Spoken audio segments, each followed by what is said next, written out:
Բարի երեկո, հարգելի հետևորդներ, եթերում ABC լուրերի ամփոփիչ թողարկումն է, ես Սվետլանա Պետրոսյանն եմ, նախ կարևորը համառոտ։ Նոր սկանդալ Սաղմոսավանքի շուրջ, ինչ է ասել Տերոշինը Ռուբինյանի հետ հանդիպման մասին։ Ինչու չի խոսվում Բաքվի Սումգայիթի հայերի վերադարձի մասին, ինչ հարց պետք է դնել Ալիևի առաջ։ Բուժաշխատողները ահազանգում են, աշխատանքի ծավալը աճել է, պացիենտների հոսքը ավելացել, բայց աշխատավարձը նվազել։ Օտարերկրացիները չեն կարող տաքսի վարել կամ զբոսավար աշխատել, Կոբախիձեն փաստաթուղթ է ստորագրել։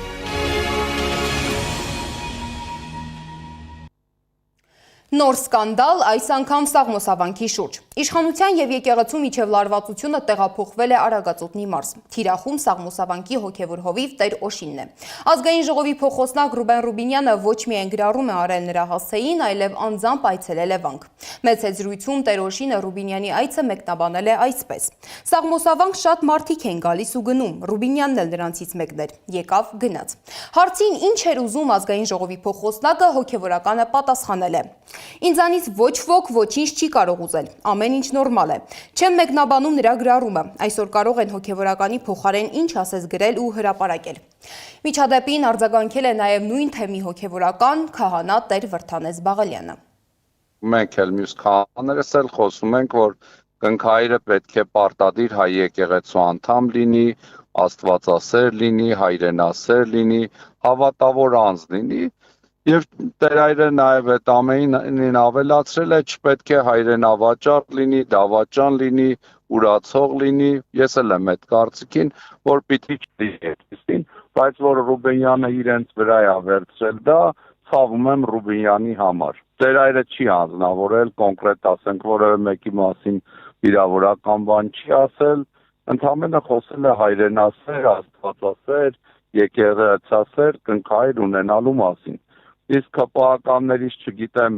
ով է պսակվող եղել, որ ու Ռուբինյանին էլ ինչ է հասցրել։ Եթե Ռուբինյանը ունի հիմնավոր ձայնագրություն, որտեղ Տերայրը մեկին վիրավորում է, թող հրապարակի։ Ասենք անխոս հեռախոս է, էլի։ Ասենք Տերայրի ասածը նենգա փոխած կներկայացնեն, հիմա էլ համացանցում Տերայրի ասածին ինչ ասես կասեն իրանց։ Հիշեցնեմ, որ ազգային ժողովի փոխոսնակ Ռուբեն Ռուբինյանը Facebook-ի գրառմամբ պատմել էր, թե իրեն դիմաց մի երիտասարդ զույգ հայտնել է, իբր Սաղմոսավանքի քահանա Տեր Օշինը պսակադրությունից առաջ հետաքրքրվել է։ Քավորը նորմալ թասիբով տղա է եւ հավելել, այսինքն ԿՊԱ-ական չէ։ Նույն գրառման մեջ Ռուբինյանը քահանային խորհուրդ է տվել խելքը գլուխը հավաքել։ Ավելի ուշ նա հրապարակել է տեսանյութ, որտեղ պնդել է, թե Տեր Օշինը չի հերքել իր մեղադրանքը։ Վերադառնում եմ Սաղմոսավանքից։ Տեր Օշինը ցավոք չհերքեց, որ քաղաքացուն ասել է, որ կարևորը քավորը թասիբով մարդ լինի, ԿՊԱ-ական չլինի։ Ստիպված եղա Տեր Օշինին բացատրել եւ զգուշացնել, որ եկեղեցում մարդուն քաղաքական հայացքներով կամ կուսակցական պատկանելությամբ պայմանավորված խտրականության ենթարկելը հակասում է եւ հոգեվոր եկեղեցական կանոնին եւ նաեւ պարունակում է քրեական օրենսգրքով սահմանված հոդվածի տարեր։ Ընդհանրապես սա պիտի հիշեն մեր բոլոր եկեղեցականները։ Իշխանություն եկեղեցի լարված ֆոնին այսօր կայացել է նաև Բագրատ Սրբազանի եւ նրա աջակիցների գործով արտահերթ դատական նիստը։ Կարո Օկումուշյանի խափանման միջոցը չի փոխվել։ Նրա տնային կալանքը երկարաձգվել է եւս 3 ամսով։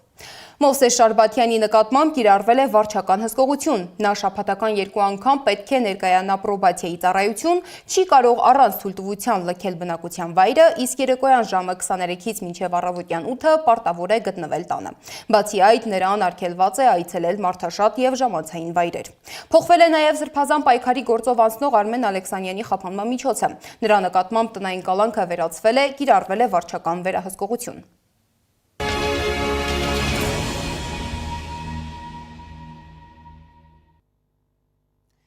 Խաղաղության գործընթացը շարունակվում է, սակայն Բաքուն շարունակում է առաջ մղել իր արևմտյան ադրբեջանցիների վերադարձի հարցը, այն ներկայացնելով որպես մարդու իրավունքների պաշտպանության հարց։ Մասնագետները պնդում են, որ ադրբեջանցիների այսպես կոչված վերադարձի եւ բռնի տեղահանված արցախցիների Արցախ վերադարձի թեմաները չի կարելի դիտարկել նույն հարթության վրա։ Փոխարենը, ինչ հարց պետք է դնել Ալիևի առաջ, մանրամասները ռեպորտաժում։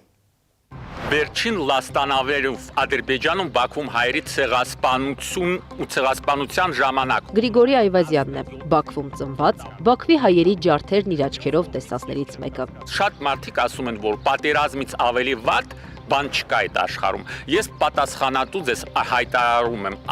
ականատեսի եւ վերապրողի իրավունքով։ Կա ավելի վատ բան, դա ցեղասպանությունն է։ Այն պարագան է, երբ որ դու չես կարող պաշտպանել քո կյանքդ ու արժանապատվությունդ։ Գրիգորին ու ընտանիքը Բաքվի կենտրոնական թաղամասում էին ապրում։ Տան բանալիներն ու փաստաթղթերը ունեն նաև իրենց տուն վերադառնալու իրավունք։ Մենք երբեք չենք մոռանա եւ թույլ չենք տալ մոռանցության մատնել մեր ոտնահարված իրավունքները եւ կպետք է պայքարենք բոլոր հասու միջոցներով դրա համար։ Մենք ոչ թե պատասխանողի դերում պետք է լինենք, իբրև թե եկել են շրջում են այստեղ։ Տեսեք, որ երկրից է լինի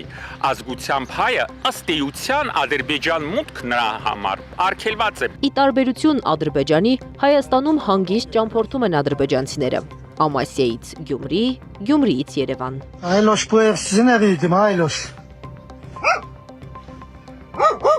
Հիշում են մանկության տարիները, ցույց տալիս փողոցներն ու խոստանում ավելի մանրամասն նկարել հաջորդ այցի ժամանակ։ Ազգային անվտանգության ծառայությունը լրատվամիջոցների հարցմանն ի պատասխան ասում է. նրանք Հայաստան են մտել ու երկիրը լքել պետական սահմանի Բագրատաշեն անցման կետով, իսկ այցը եղել է մասնավոր բնույթի։ Բացի այդ, ադրբեջանցիները Ռուսաստանի Դաշնության քաղաքացիներ են։ Գրիգորի Այվազյանը հիշում է, ինչ է լինում հայերի հետ, որոնք փորձում են Ադրբեջան մտնել։ Բազմաթիվ դեպքեր ենք հանդիպել այդպիսի բաներ, որ մարդիկ չմտած դեպորտ են արվել, ռուսական անձնագրով լինի, ամերիկյան անձնագրով եւ այլն եւ այլն։ Հայ լինելը Ադրբեջանում պետական ամենաբարձր մակարդակով նշանակված է որպես հանցագործություն։ Դա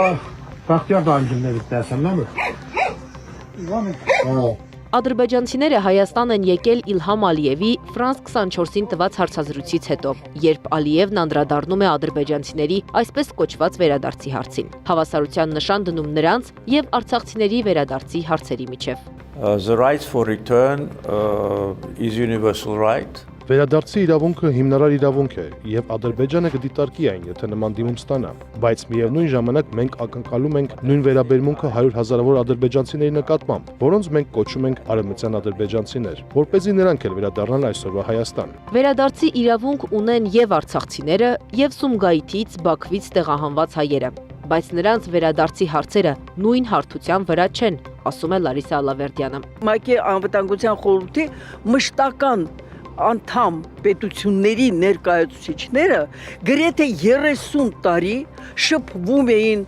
Արցախի ղեկավարության հետ, նրանք խոսում էին միջազգային իրավունքի ներքո, թե ինչպեսի լուծում պետք է ստանան եւ անպայման խաղաղ ճանապարհով։ Հիմա արդյոք կարելի է այն ինչ որ տեղի ունեցել հանցագործություններ, զանգվածային սպանություններ եւ փաստորեն այսպես ասած դուրս մղումը մեր բոլորի բռնի տեղահանումը արդյոք համեմատելի է։ Մինչ Բաքվում պետական մակարդակով առաջ է տանում ադրբեջանցիների այսպես կոչված վերադարձի հարցը, Հայաստանի վարչապետը ԵԽԽՎ ամբիոնում հայտարարում է, փախստականների վերադարձը իրատեսական չէ։ Փախստականների վերադարձի թեման այս համատեքստում բոլոր փախստականների վերադարձի թեման ես համարում եմ վտանգավոր խաղաղության գործընթացի համար։ Փախստականների վերադարձի իրավունքն իրացնելը տուժողի, վերապրածի կամ հասարակական սեկտորի ջանքերով միայն արդյունավետ չի լինի, կարծում է Բաքվից գաղթած ադրբեջանագետը։ Իսկ ինչ է կարծում իրավապաշտպան Ալավերդյանը։ Ոչ միայն էնտուզիաստների, ոգևորված մարդկանց կամ տուժած մարդկանց, այսպես ասած, բաժինն է հիմա վերադարձի մասին խոսել, լինի ամբողջ այդ իմ ասած կես միլիոնից ավել հայերի կամ արցախցիների 150,000։ Բացարձակապես այստեղ ուրիշ բան կա, որ ոչ միայն չի խոսում իշխանությունը Հայաստանը, այլ խոսում է հակառակը։ Երբ Բաքուն խոսում է ադրբեջանցիների վերադարձի իրավունքի մասին, Հայաստանը նրանց առաջ պետք է դնի ադրբեջանահայերի վերադարձի հարցը, նշում է Ալավերդյանը։ Չնայած այս հարցում եւս տարբերություն կա։ Մինչ խորհրդային Հայաստանում ապրող ադրբեջանցիները վաճառել են իրենց տներն ու իրենց կամքով Ադրբեջան գնացել, ադրբեջանահայերին ցեղասպանել ու կոտորել են, պատճառելով նաև ահռելի նյութական վնաս։ Անի Աբաղյան, Էդիկ Մալաքյան, Աշոտ Բարբարյան, ABC Media։ Այս ֆոնին Ժնևում ՄԱԿ-ի մարդու իրավունքների խորհրդի ամբիոնից Հայաստանի արտաքին գործերի նախարար Արարատ Միրզոյանը եւս մեկ անգամ խոսել է խաղաղության գործընթացի բարդությունների մասին։ Նա ընդգծել է, որ վիճակն առավել դժվար է դառնում Բաքվում պահվող հայ գերիների եւ անհետ կորածների պատճառով։ Այդուամենայնիվ, ըստ պաշտոնական Երևանի, Հայաստանը շարունակում է վճռականորեն շարժվել այդ ճանապարհով։ Անցյալ տարի Վաշինգտոնում կայացած խաղաղության գագաթնաժողովը ոչ միայն խաղաղություն հաստատեց երկու երկրների միջև, այլև հարթեց առևտրի, կապի եւ մարդկանց միջև շփումների ճանապարհը։ Կառավարությունների միջև համաձայնություններից առաջ անցնելու համար մենք նաեւ մեր հասարակությունների, այդ թվում տուժած բնակչության միջև իրական երկխոսության եւ վստահության սերմ ենք ցանում։ Չնայած հակամարտության ցավոտ մարդասիրական հետևանքները դեռևս չեն լուծվել, եւ հերավոր ու մոտ անցյալի վերքերը շարունակվում են։ Մենք ընտրել ենք հաշտեցման դժվարին ուղին։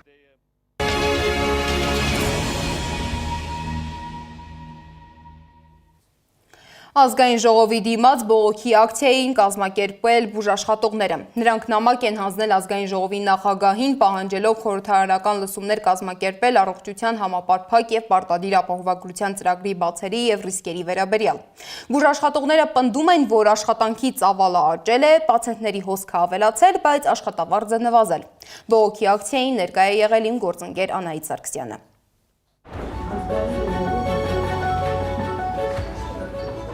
Խնդիրը շատ կվելու է, որովհետև մեր նպատակը ոչ թե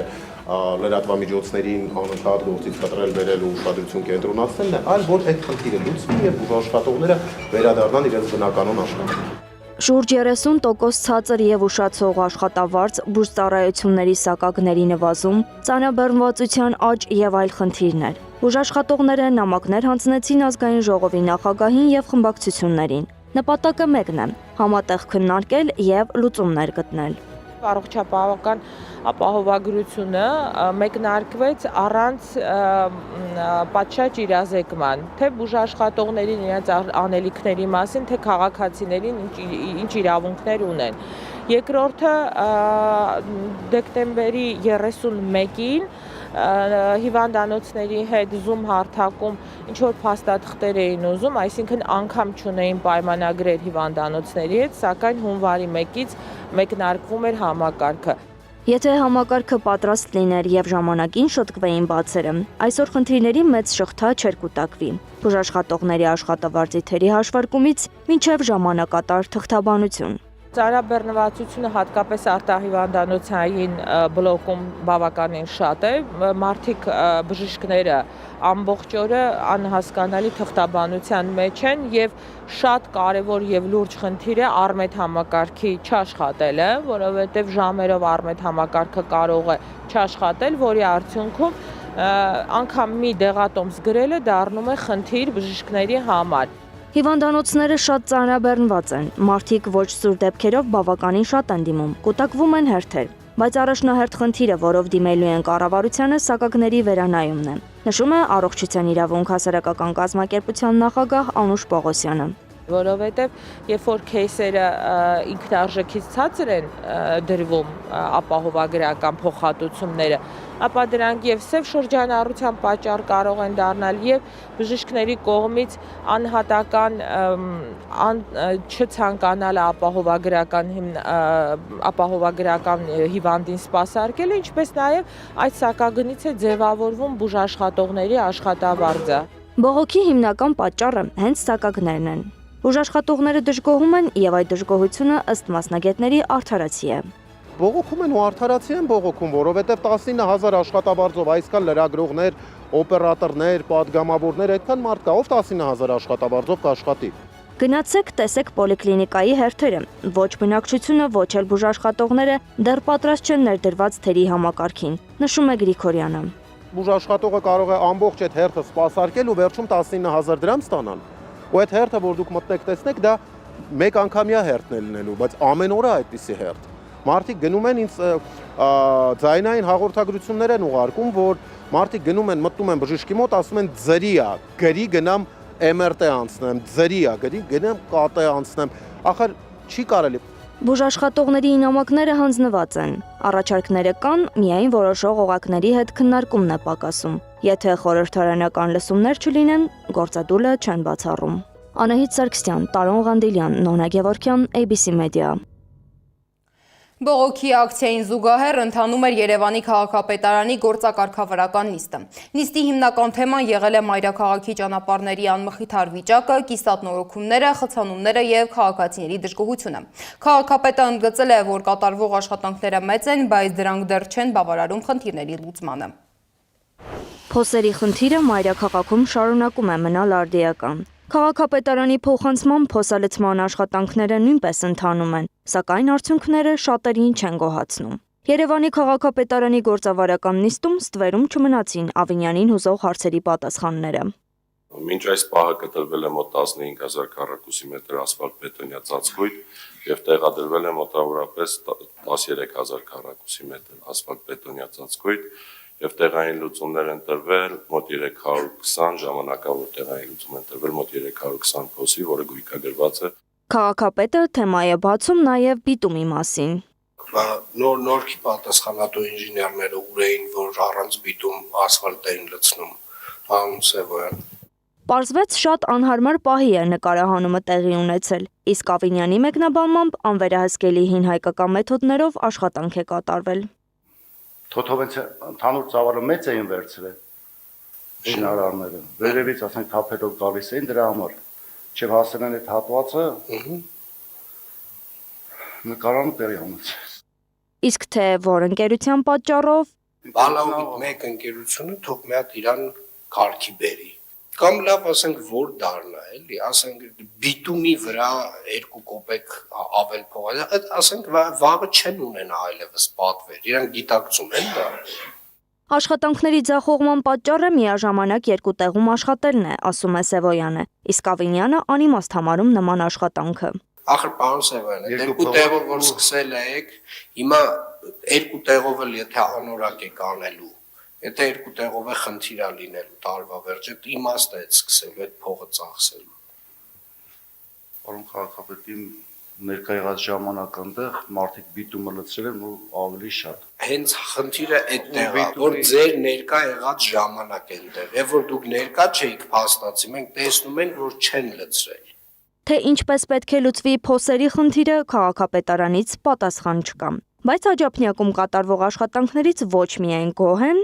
Հասնում է պարոն քաղաքապետ, որ Աջափնյակի շինարարներից մեկ բավականին գոհունակությամբ կարող եմ արտահայտվել, որովհետև թե ինտենսիվությունը եւ թե որակը ակնհայտ է։ այլև նախատեսում են դեռ գոյություն չունեցող մետրոյի կայարանի կողքին բիզնես կենտրոն կառուցել։ Ամենակարևոր հատվածն էր, էլի Աջափնյակ մետրոյի կայարանի։ Այո, հարող տարածքում, այո։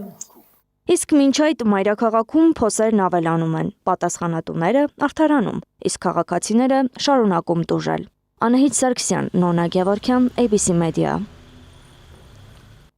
Մետրոն դեռ չկա, սակայն արդեն պլանավորվել է հարակից բիզնես կենտրոնի կառուցումը։ Տարածքի ներդրումային ծրագրի երկփուլ մրցույթն ավարտվել է եւ նախավորակավորման փուլն անցել են 7 միջազգային եւ տեղական ընկերություններից 2-ը։ Աջափնյակի մետրոյի եւ հարակից բիզնես կենտրոնի նոր ներդրումային ծրագրի մանրամասները Սեդա Գյուրեղյանի ռեպորտաժում։ Աջափնյակի մետրոյի նախագիծը մեր նորանկախ պատմության երևի թե ամենաբարդ նախագծերից մեկն է։ Այս բնորոշմամբ նախորդ տարին եզրափակող ավականու նիստին քաղաքապետ Տիգրան Ավինյանը բնութագրեց Աջափնյակի մետրոյի կայարանի կառուցման գործընթացը։ Հիմա չկառուցված մետրոյի տարածքում քաղաքապետարանը նախագծում է բիզնես կենտրոն կառուցել։ Նախավորակավորման մրցույթն արդեն անցկացվել է։ Դիմել են թվով 7 միջազգային եւ տեղական ընկերություններ, 2-ը որակավորվել են, արդեն ուղարկել ենք որպեսզի առաջարկներ ամբողջական ներկայացնեն եւ մարտի 3-ին վերջնաժամկետն է առաջարկների ներկայացման։ Դեռ նախորդ տարվա դեկտեմբերին էր Տիգրան Ավինյանը նշել մետրոյի կառուցման բյուջեի զգալի կրճատման մասին՝ 9.6 միլիարդից 1.6 միլիարդ։ Պարզվում է, կրճատված գումարի մի մասը փոխհատուցվելու է հարակից տարածքում բիզնես կենտրոնի հիմնման միջոցով։ Աջափնյակի կայարանի կառուցման հատվածում մենք ունենանք մի որոշակի կամ բիզնես կենտրոն կամ այն ինչ որ այս ընկերություններից մեկը, որը որ կհաղթի կառաջարկի, որը ֆինանսապես բիզնես տրամաբանությամբ հետաքրքիր կլինի եւ որոշակիորեն նաեւ կմեղմի այն ծախսերը, որը իրականացնելու են կայարանի կառուցման համար։ Նախավորակավորման փուլն անցած երկու ընկերությունները հայկական ու արտասահմանյան ընկերությունների կոնսորցիում են։ Երևանի կառուցապատման ներդրումային ծրագրերի իրականացման գրասենյակի ղեկավար Անետ Աբաբայանի խոսքով, եթե ամեն ինչ ըստ սահմանվածի ընթանա, տարեվերջին կունենան պատրաստի ներդրումային ծրագիր։ Սեդա Գյուրեղյան, Աշոտ Բարբարյան, ABC Media։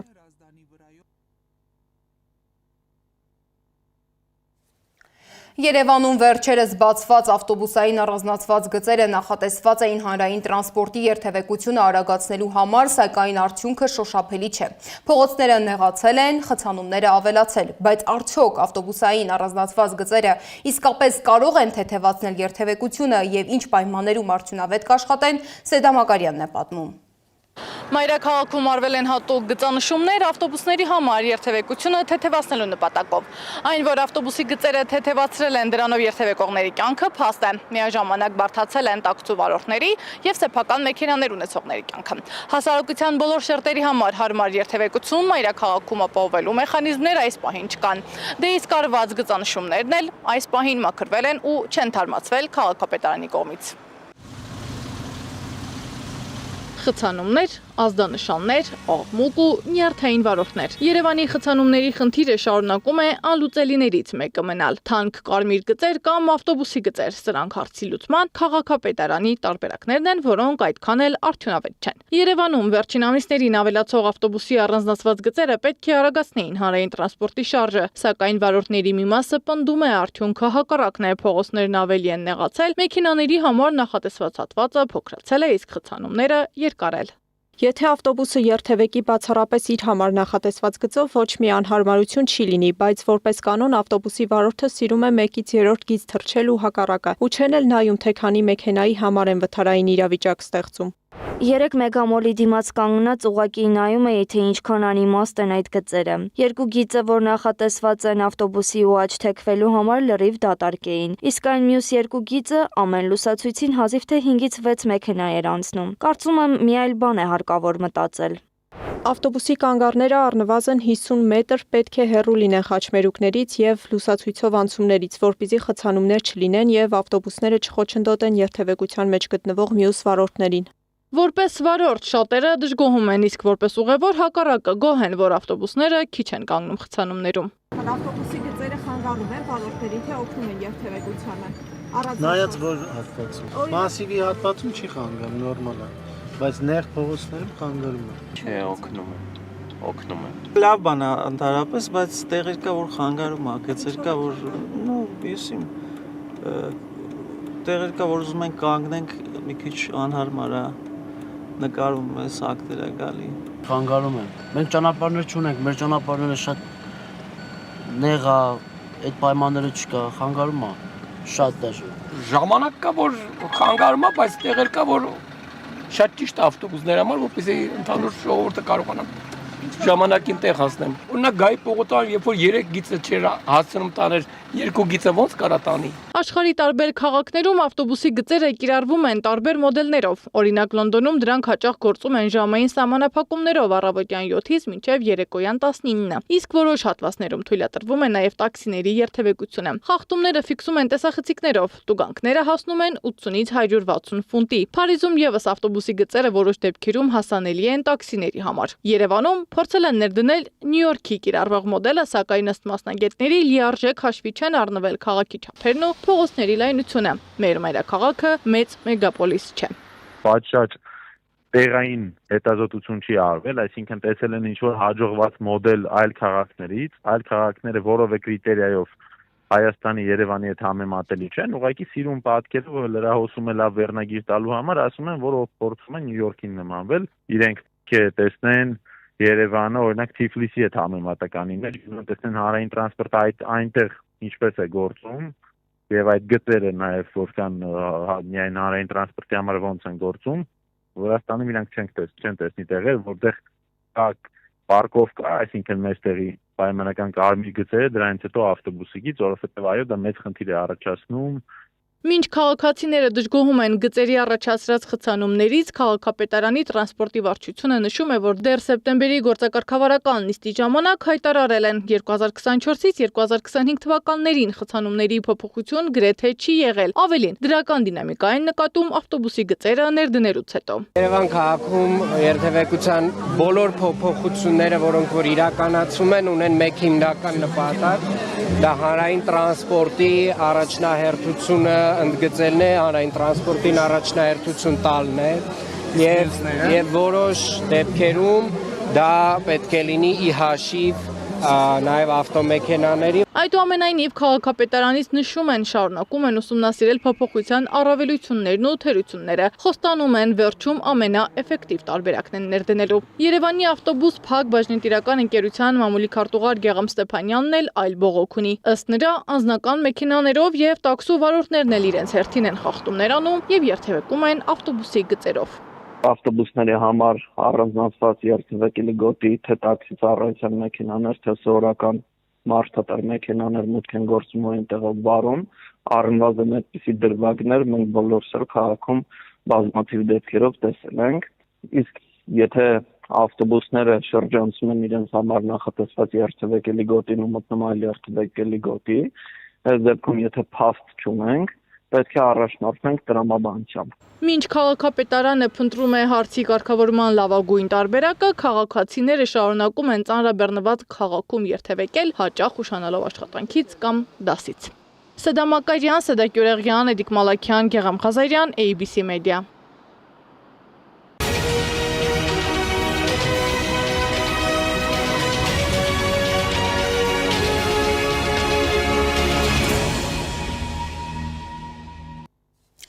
Հունգարիան հայտարարում է, որ պատրաստվում է արգելափակել Ռուսաստանի դեմ պատժամիջոցների 20-րդ փաթեթը եւ Ուկրաինային նախատեսվող շուրջ 90 միլիարդ եվրոյի վարկը։ Բուդապեշտը ստակապում է դրուժբա նավթատարի շուրջ ստեղծված վիճակի հետ, պնդելով, թե Կիևը խոչընդոտում է նավթի մատակարարումը։ Արտգործնախարարը Բրյուսելում նշել է, որ Ուկրաինայի քայլերը Հունգարիայում ընկալվում են որպես քաղաքական ճնշում։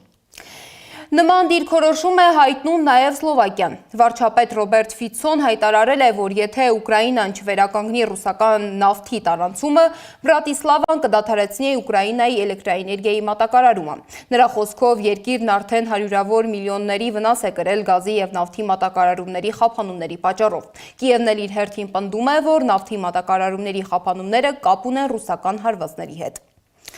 Էներգետիկ լարվածության ֆոնին սահմանափակումներ են մտցրվում նաև Վրաստանում։ Վարչապետ Իրակլի Կոբախիձեի որոշմամբ մշտական կացության թույլտվություն չունեցող օտարերկրացիները այլևս չեն կարող տաքսի վարել, առաքում անել կամ զբոսավար աշխատել։ Նոր կանոններով այդ ոլորտներում օտարերկրյա աշխատողների քվոտան զրոյական է, բացառությամբ բարձր վարձատրվող մասնագետների։